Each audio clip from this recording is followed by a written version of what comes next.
അസ്സലാമു അലൈക്കും വറഹ്മത്തുള്ളാഹി. വിശുദ്ധ റമദാനിൽ സ്വർഗത്തിൻ്റെ കവാടങ്ങൾ തുറക്കുന്നു. പാപങ്ങൾ പൊറുക്കപ്പെടുന്നതിനു വേണ്ടി പ്രത്യേകം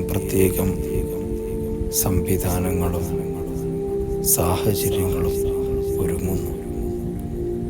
രാത്രിയിൽ സംഘടിതമായി തറാവീഹ് നമസ്കരിക്കാൻ അവസരം ലഭിക്കുന്നു. അള്ളാഹുവിൻ്റെ മുമ്പാകെ ത്യജിച്ചുകൊണ്ട് ത്യാഗം ഏറ്റെടുക്കുന്നതിനു വേണ്ടിയും ഭക്ഷണപാനീയങ്ങളെയും ദുർവിചാരങ്ങളെയും ദുസ്വഭാവങ്ങളെയും മാറ്റിവെക്കുന്നു.